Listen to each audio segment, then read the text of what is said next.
Hey guys, welcome back to Bible in the Backyard. I'm Haley, it's fall, and this is my backyard. So, when we left last time, we ended with going through three judges in the book of Judges. We're going to go into chapter 4 and 5, and it focuses on Deborah and Barak. But that's not even really where the central action is even through them. They cause it. But what happens is so much better. So much better. So I'm going to label this sneak attack. Because that's what it is. So let's get reading. In the book of Judges, we're in chapter 4, and I'm starting with verse 1. So if you want to follow along, turn to it. Trust me, I don't read all that fast, so you're going to be good. And the children of Israel again did evil in the sight of the Lord, when Ehud was dead. Again. And the Lord sold them into the hand of Jabin the king of Canaan, that reigned in Hazor, the captain of whose host was Sisera, which dwelt in Harosheth of the Gentiles. And the children of Israel cried unto the Lord, for he had 900 chariots of iron. In 20 years he mightily oppressed the children of Israel. So by the beginning of chapter 4, we're 3 verses in, we have seen 8 years of oppression, we've seen 18 years of oppression, and now we have seen 20 years of oppression. So let's keep reading. And Deborah, a prophetess, the wife of Lapidoth, she judged Israel at the time. And she dwelt under a palm tree, under the palm tree of Deborah, between Ramah and Bethel, in Mount Ephraim, and the children of Israel came up to her for judgment. And she sent and called Barak, the son of Abinonam, out of Kadesh. I'm not even going to try and finish that whole entire place. I'm just going to call it Kadesh. Because if you know me, if you follow me, if you've been in my Sunday school class, he's out of Kadesh. And said unto him, Hath not the Lord God of Israel commanded, saying, Go and draw toward Mount Tabor, and take with thee 10,000 men of the children of Naphtali, and of the children of Zebulun.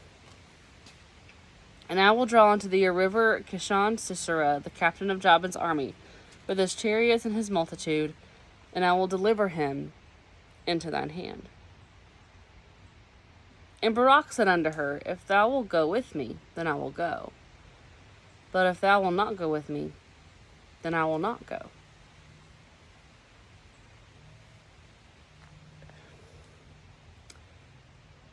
So she's saying that, has not the Lord already told you to do this, or go and do this, and whatnot, and he still needs backup. It's interesting. I mean, it says, there's tons of places in the Bible where it says that, oh no, I still don't do this, I still don't do that, I need help. Even Moses did that. Even Moses was like, I'm not good at speeching, I'm not good at talking. Neither am I, evidently. So, I'm not good at talking, I can't do this by myself, so then he sends his brother Aaron to him. But who does most of the work is Moses. So Barak just needs a little bit of assistance from Deborah, is what this comes down to. Let's continue. Verse 9 says, And she said, I will surely go with thee. Notwithstanding, the journey that thou takest shall not be for thine honor, For the Lord shall sell Sisera into the hand of a woman. So she's already telling Barak that you're not going to get the glory of this. This is not your job. This is someone else's job. But we are going to start this process. And Deborah arose and went with Barak to Kadesh. And Barak called Zebulun and Naphtali to Kadesh. And he went up to 10,000 men at his feet, and Deborah went up with him. Now Heber the Kenite, which was the children of Hobab, the father-in-law of Moses, had severed himself from the Kenites and pitched his tent unto the plain of Zananim, which is by Kadesh.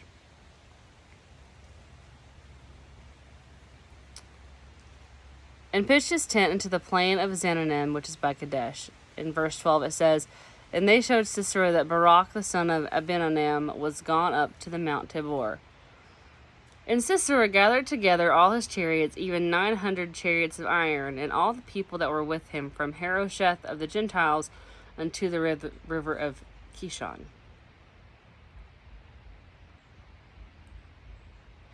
And Deborah said unto Barak in verse 14, Up for this day which the Lord hath delivered Sisera into thine hand, is not the Lord gone out before thee? So Barak went down from the Mount Tabor, and 10,000 men after him. And listen to this. Listen to this. Sisera had chariots and iron and everything. He had, what did it say? And Sisera gathered together all his chariots, even 900 chariots of iron, and all the people that were with him. In verse 15, look what happens. This is how God works. And the Lord discomfited Sisera and all his chariots and all his host with the edge of the sword before Barak, so that Sisera lighted down off his chariot and fled away on his feet. He ran for it. This captain of this army, who has chariots of iron, ran for it. In verse 16. But Barak pursued after the chariots and after the host unto Harosheth the Gentiles, and all the hosts of Sisera fell upon the edge of the sword, and there was not a man left. Howbeit Sisera fled away on his feet to the tent of Jael, the wife of Heber the Canaanite, for there was peace between Jabin the king of Hazor and the house of Heber the Canaanite. Let me explain something real quick.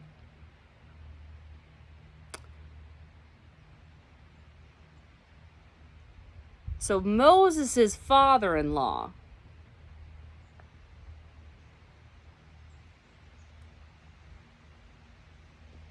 Moses is gone by now. This is one of his descendants. This is one of Moses' father-in-law's descendants. Howbeit Sisera fled away on his feet to the tent of Jael, which is this man's wife. Because there was peace. They had an alliance. They were friends. They were like, hey, let's do this. So let's see what happens. Just wait. Just you wait. And Jael went out to meet Sisera and said unto him, Turn in, my lord, turn in to me. Fear not. We have covered. And when he had turned in to her into the tent, she covered him with the mantle. And he said unto her, Give me, I pray thee, a little water to drink, for I am thirsty. And she opened a bottle of milk and gave him drink, and covered him. And again he said unto her, Stand in the door of the tent, and it shall be, when any man doth come and inquire of thee, and say, Is there any man here? That thou shalt say, No. Can you please protect me? I'm kind of running from people. Sure. Then Jael, Heber's wife, took a nail of the tent and took a hammer in her hand. This is after he went to sleep. and went softly unto him, and smote the nail into his temple, and fastened it into the ground, for he was fast asleep and weary. So he died. And behold, as Barak pursued Sisera, Jael came out to meet him, and said unto him, Come, and I will show thee the man whom thou seekest. And when he had came unto her tent, behold, Sisera lay dead, and the nail was in his temple. So God subdued on that day Jabin the king of Canaan before the children of Israel. And the hand of children of Israel prospered and prevailed against Jabin the king of Canaan, until they had destroyed Jabin the king of Canaan.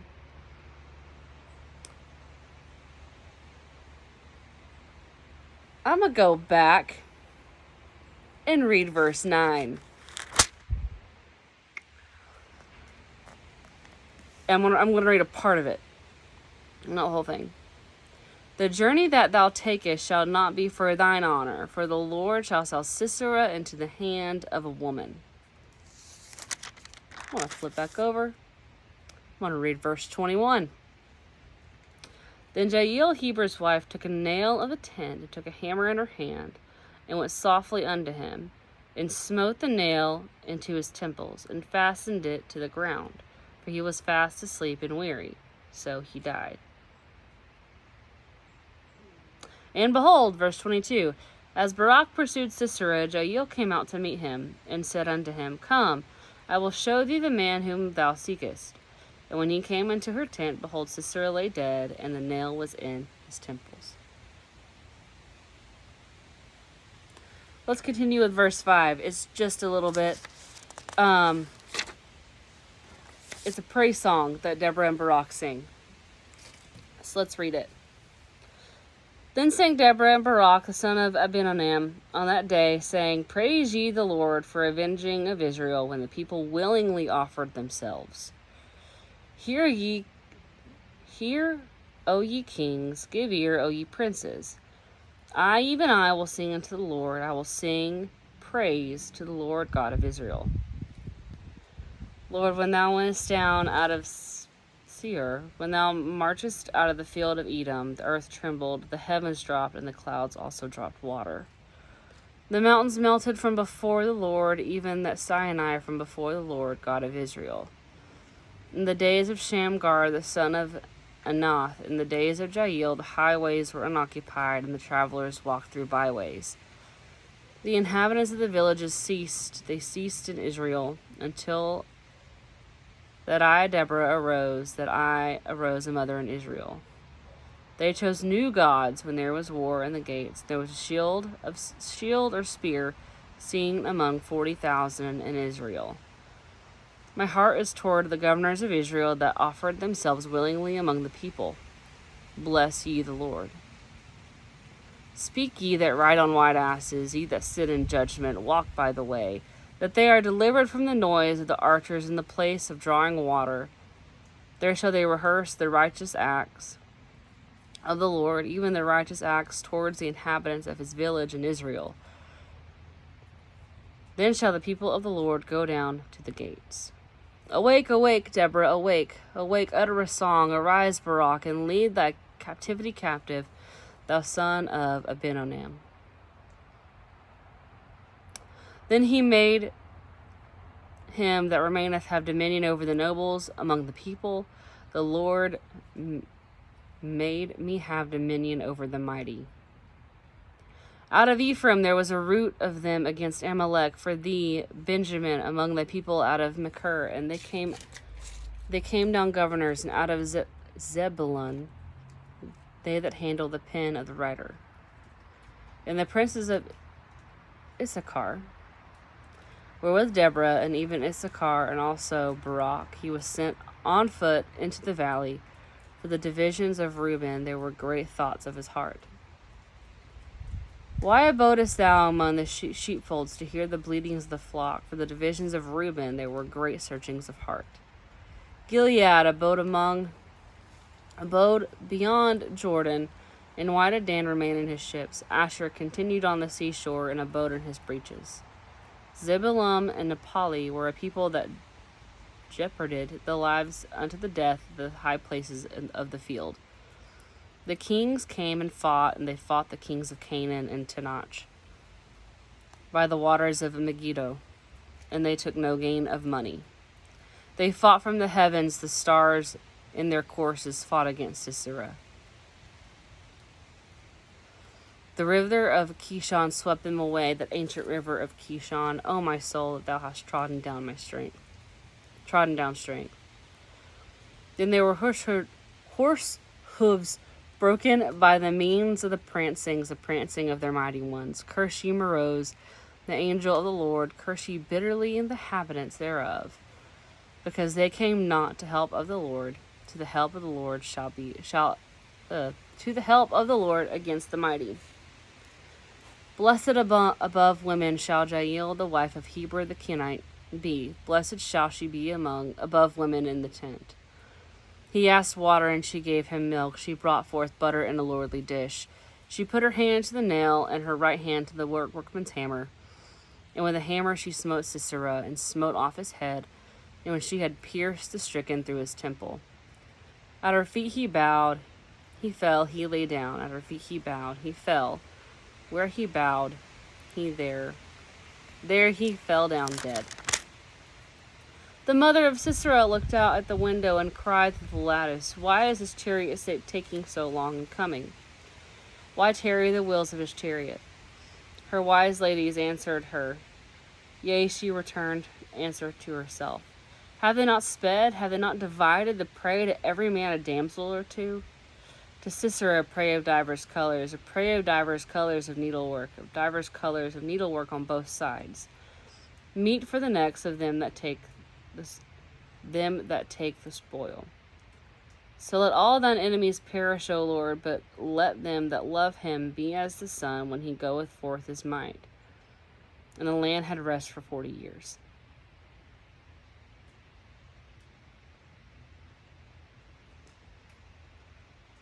That was Deborah and Barak's song. But I kind of want to bring to a point a couple of things in this. It starts in verse 2. It says, when the people willingly offered themselves. When the people willingly offer themselves to work for God, and this is even me talking to me, things happen. Beautiful things that you wouldn't think that would happen, like sneak attacks. It's awesome. And then verse 20, it says, they fought from heaven, the stars in their courses fought against Sisera. So it wasn't just an earthly battle, it was a heavenly battle to the evil on earth, which was, in that time, Sisera and his men. And that's kind of what we fight today, in today's time. We don't necessarily fight. We fight each other. But that's not the point. The point is that we fight these battles, but they're really heavenly battles against evil. It's God versus Satan. It's Jesus versus Satan. It's what they're trying to... Who can get more accomplished? They fought from heaven, the stars in their courses fought against Sisera. And even then, they blessed Jael, and then it turns to Sisera's mother. And I was reading it, and I was like, what? There's this beautiful song about people not being together, then coming together, and then fighting of heaven, and then blessing Jael, and then it brings back the mother of Sisera, where it's like, this is the humanity of it, really, it is.